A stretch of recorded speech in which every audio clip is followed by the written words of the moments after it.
Young హీరోలు నిఖిల్, తేజ సజ్జా ఇద్దరూ కలిసి ఒకే సినిమాలో నటించబోతున్నారనే వార్త ఫిల్మ్ సర్కిల్లో హాట్ టాపిక్ గా మారింది. ఇది ఒక పాన్ ఇండియా ప్రాజెక్ట్ అని సమాచారం. ఈ చిత్రానికి కాంతారా ఫేమ్ రిషబ్ శెట్టి దర్శకత్వం వహించనున్నట్లు తెలుస్తోంది. రిషబ్ శెట్టి ప్రస్తుతం కాంతారా ప్రీక్వెల్ సినిమాను డైరెక్ట్ చేస్తున్నారు. అది పూర్తయ్యాకే ఆయన ప్రశాంత్ వర్మ దర్శకత్వంలో రూపొందుతున్న జై హనుమాన్ సినిమాలో కీలక పాత్రలో నటించనున్నాడు. ఆ తర్వాత ఆయన బాలీవుడ్ కి వెళ్లి ది ప్రైడ్ ఆఫ్ భారత్ అనే సినిమాను తెరకెక్కించబోతున్నారు. దీనిని ఇప్పటికే అధికారికంగా ప్రకటించారు. ఈ ప్రాజెక్ట్స్ అన్ని పూర్తయిన తర్వాత 2028లో నిఖిల్, తేజాలతో కలిసి ఒక యూనిక్ కాన్సెప్ట్ పై సినిమా చేయనున్నాడు. ఈ చిత్రాన్ని ఒక కన్నడ నిర్మాణ సంస్థ నిర్మించనుండగా దానిని కూడా Rishabh Shetty స్థాపించాడట.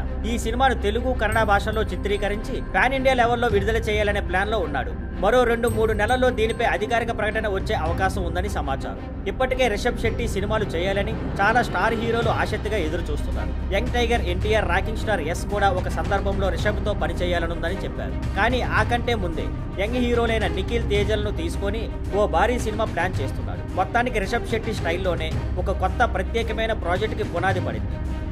Thank you for watching. Please like, share and subscribe.